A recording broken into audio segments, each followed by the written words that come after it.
En este impactante testimonio, José Carlos Juárez revela los oscuros intereses detrás de la persecución política en 2020, orquestada por aquellos que temían su potencial como candidato presidencial.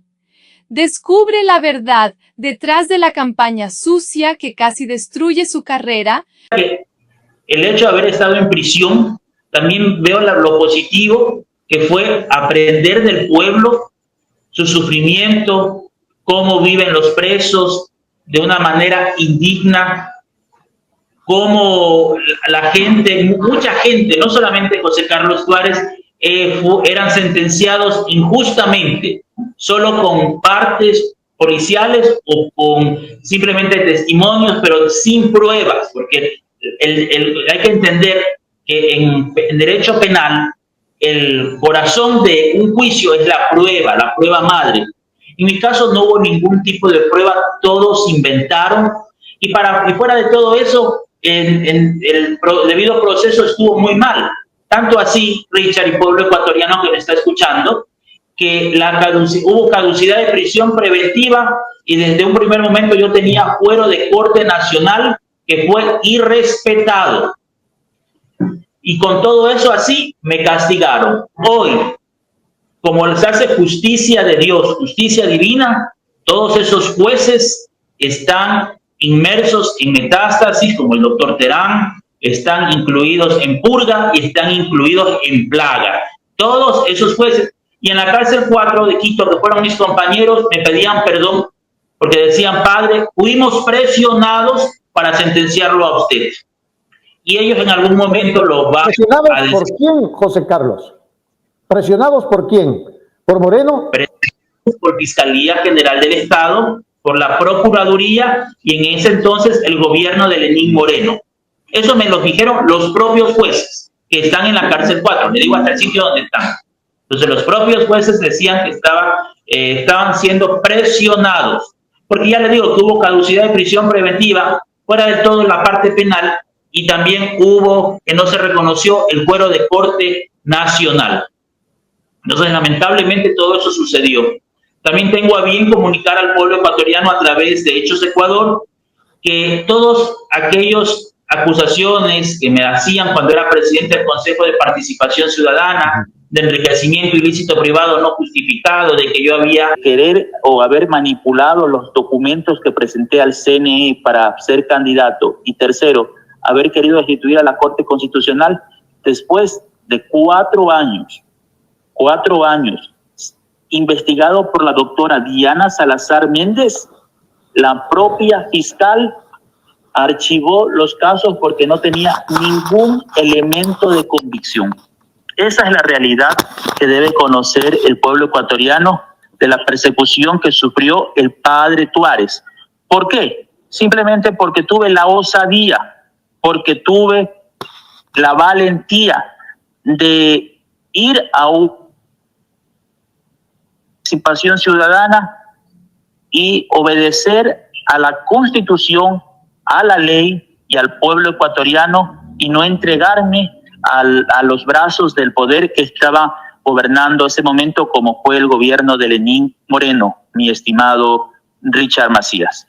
Sino que usted ha sido el único medio de comunicación que hasta ahora me ha dado la posibilidad, porque los otros hablaban, usted se acordará, los grandes medios nacionales, cómo hablaban. ¿Por qué hoy día no me llaman a preguntar o a ver qué pasó con todas las acusaciones que ellos tuvieron? Porque tengo 3 archivos dentro de los procesos y ustedes lo pueden ver en consulta de procesos José Carlos Tuárez Zambrano en el SAYET de Ecuador del Consejo de la Judicatura. Allí está, allí lo tengo.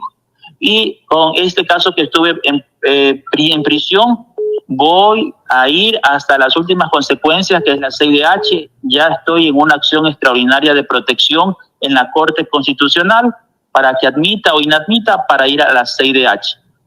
Que hay muchas cosas allí que se ocultaron, que se inventaron y que simplemente por sacarle al padre Tuárez de la palestra política le dañaron la vida, no solamente a él, a la de su familia y la de un pueblo ecuatoriano que votó y confió en él.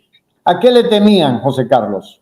¿A qué le temían? Le temían a que yo fuese en ese instante, en el 2020, candidato a la presidencia de la República. Eso siempre me lo decía el fiscal, cosa que no estaba ni siquiera en mis planes ni en mi pensamiento. Yo simplemente salí del consejo, quería reintegrarme a la iglesia, pero comenzaron con una campaña de que yo estaba haciendo una gira a nivel nacional, que es falso, de falsedad absoluta. Yo estaba con mi madre aquí en Puerto Viejo y no me metí a hacer nada más después de que salí del juicio político. Estaba en mi tierra, en Manabí, y a veces tenía que viajar a Quito, pero nunca hice ningún tipo de intención de querer ser presidente de la República. Y si hubiese sido así, probablemente hubiese ganado la presidencia. Ese era el temor. Las encuestas lo medían a José Carlos Tuárez como uno de los preferidos a nivel nacional.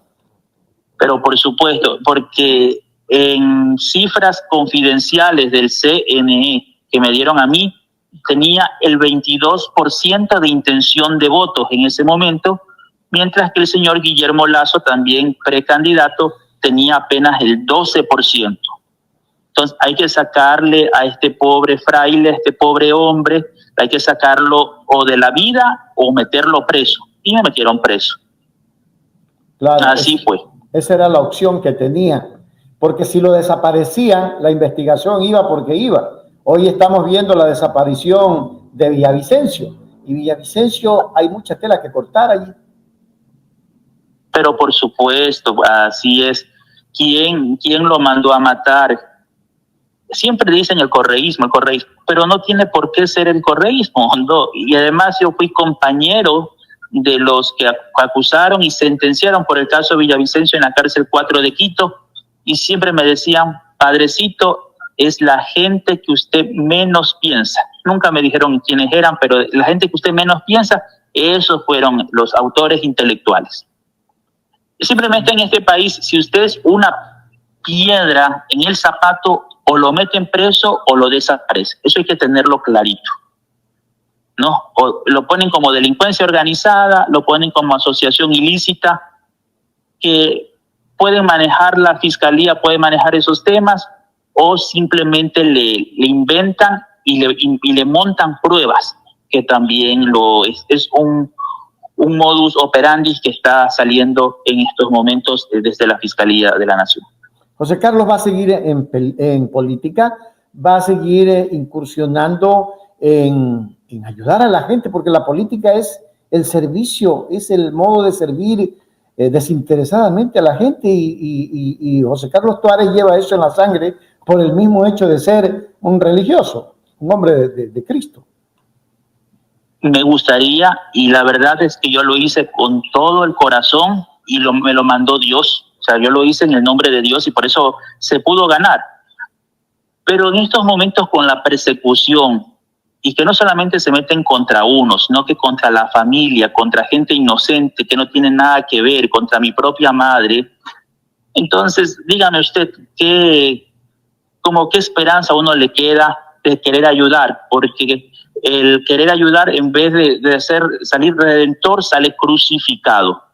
Como le pasó a Jesús, ¿no? Él quiso ayudar a su pueblo, pero lo crucificaron.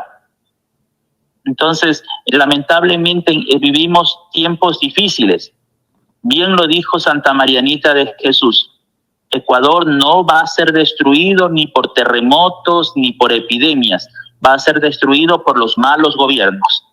Y lo estamos viviendo, ¿sí o no, señor Richard Macías y amigos televidentes de Hechos Ecuador? Indudablemente que sí. Estamos viviendo los momentos más críticos. Cuando estaba usted en prisión, ¿cómo veía estos gobiernos, cómo pasaban y cómo iba la inseguridad tomando un camino?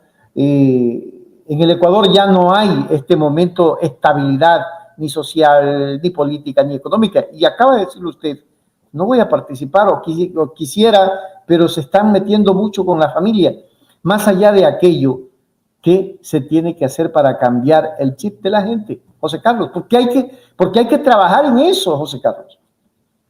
Bueno, que la gente que nos está mirando a través de Hechos Ecuador y de este medio sienta el bolsillo cómo está la familia, cómo está funcionando la empresa, la industria en el Ecuador, cómo está funcionando en este momento, si hay empleo, si hay desempleo y la inseguridad, que es una gran plaga. Así como estamos a oscuras, también estamos inseguros. Entonces, o sea, no entiendo por qué camino se está conduciendo al Ecuador.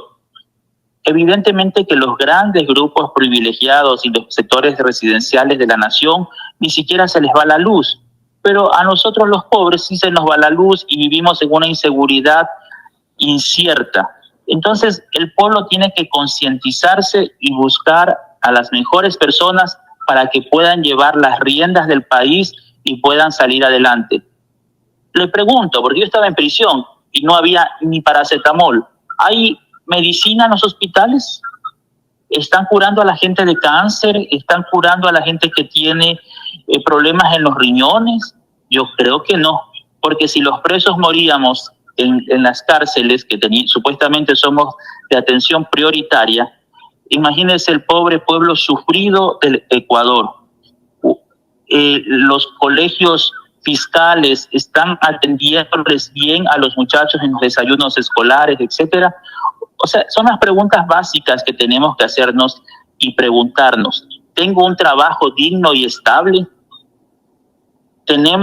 ¿Cuál es el problema de la luz? O sea, ¿cuál es el inconveniente? Las carreteras y todo el trabajo que ya se dejó hecho en otras administraciones, ¿cómo lo tienen? ¿Cómo lo mantienen? ¿O simplemente por odio se quiere destruir todo lo que se construyó? Esas serían las preguntas que tendríamos que reflexionar los ecuatorianos y pensar que el país no es solamente para el 2024, sino que aquí tienen que vivir nuestros hijos y nietos. Suscríbete ya. Hechos Ecuador. Suscríbete ya. Hechos Ecuador, la verdad está ahí. No te pierdas nada, cada día algo nuevo. Conéctate al canal y mantente informado. Siempre estamos aquí para darte lo mejor. Hechos Ecuador, claro, la verdad sin temor. Hechos Ecuador.